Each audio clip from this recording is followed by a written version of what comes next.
Hey cooks, today we're making apple cobbler.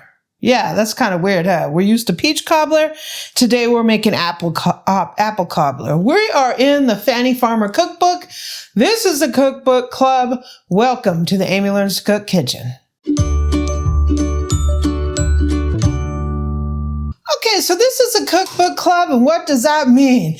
That means we pick a cookbook every month, and we cook out of it every single week. We have been in this cookbook for 2 months. This is our second month, and down to our second to the last recipe, right?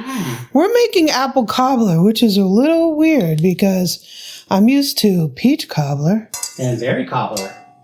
Berry cobbler. I don't think I've ever had apple cobbler. So I'm totally changing Fannie's recipe, right? She calls for putting the apples in there raw. I want to cook them because I find when I make apple pie, when you make peach cobbler, the peaches are soft. Mm-hmm. And I don't want just the apples to be crispy. Too crispy. So we need 6 apples. I'm doubling the recipe for a weird reason. Not really all that weird. Fannie says, put this into a cake pan, but she doesn't really say what kind of cake pan. She doesn't say 8-inch, 9-inch, square, rectangle. She didn't say anything about that. So I don't exactly know what size pan she wants to use. So I'm going to use my Le Creuset everyday pan. Yeah. So I doubled everything. And if we have too much, then I'll put it in a second pan. Aww. So we have some sugar here. Putting a little salt in there. Sprinkle of cinnamon. She doesn't call for cinnamon in this at all. Amy calls for cinnamon. Well, that's her loss. Yeah. So we're going to cook these down. Let me stir this up. We're going to cook these down and soften these a bit. You don't want to overly soften them because you're not making applesauce. But I do want to get a little bit of that crispness out of it. And I don't think that's going to do it by baking because the batter is going to go over the top. And I don't think the apples are going to have a chance to... Well, it's too quick of a cook time in the oven. Yeah. So let me cook these a little bit and we'll be back. Okay, so it's looking pretty good. It's only been in here for a few minutes. I do have this liquid, and I would like that liquid to be at the bottom of my apple cobbler. So I'm going to go ahead and put a little bit of a slurry in here just to thicken this up a bit. Cornstarch? Yeah, cornstarch slurry. Doesn't take too long.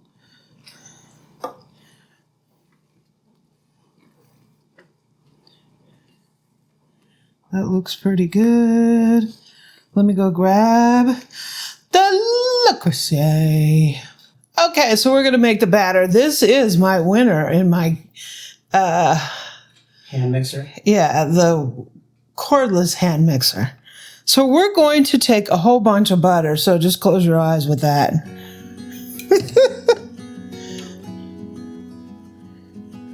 And we're going to take some eggs. We're going to take some milk. I have to use almond milk, but that's all right. I'm used to it. Woo. Level, boo-boo.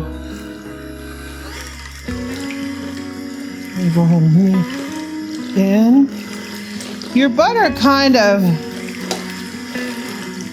chunks up because it's cold. When you have melted butter in the cold.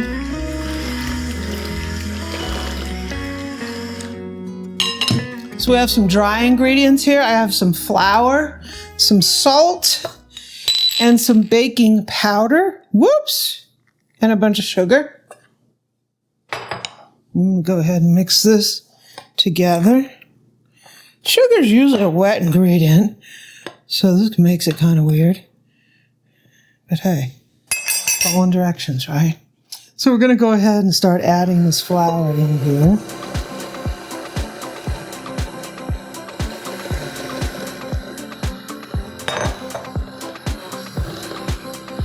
I'm doubling the recipe, so I don't know. I think I'm going to need more milk in here. Maybe.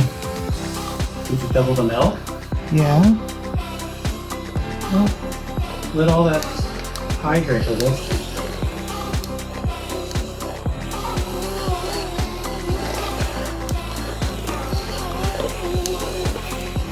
Maybe Fannie's counting on them uncooked apples to produce all that syrup for you, you know? She says plop 12 clumps of batter. It's like it's a biscuit batter or something. Well, it's kind of biscuit. There you go. Be careful with where you're flinging it. Woo! Okay. Well, jeez. Boo-boo, boo-boo. Okay. So I have this Le Creuset. I have this buttered. This is enameled cast iron.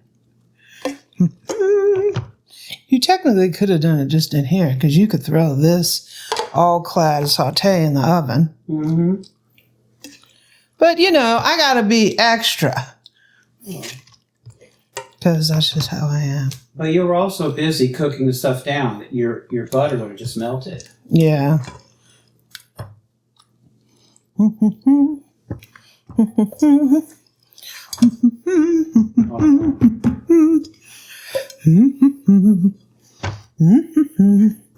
We've transformed Fannie's recipe. So I will put this on my website since we changed it so much. Globs of batter. I got a lot of batter here. You could spread this out. Or you can just put globs of batter. Then it's going to give it an interesting look on the top. Might be making my globs a little too big.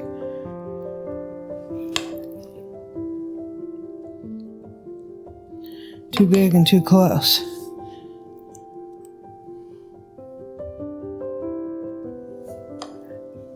That's number 10 if you're counting. She said put 12 globs. You got 2 more globs. I'm already at 12.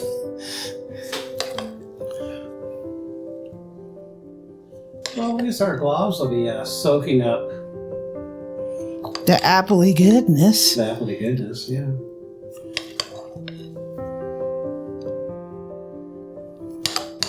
I thought this was going to be too much, but it appears that it's just right. Well, there is leavening, so it's going to rise on you, right? Yeah. Boom, boom, boom, boom. To the oven. Okay, so our apple cobbler is out of the oven, and it looks amazing. Mm-hmm. We're going to serve it up warm, I think. Right? Sure. So here it is. Let's take a big spoonful. Okay, it looks good. Seems like our apple to dough ratio is a little off. Because it seems mostly dough. Oh no. Oh no.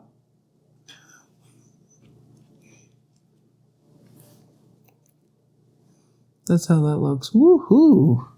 It looks good, but we have too much dough in here.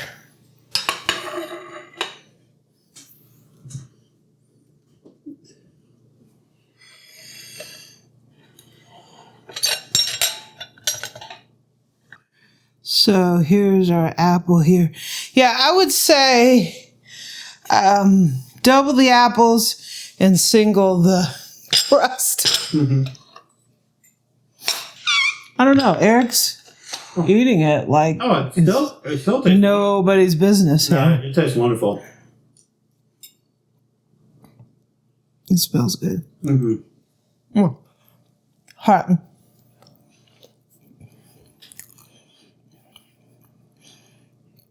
It tastes pretty amazing. Yes. Yeah, I would say double the apples, but keep the crust part the same.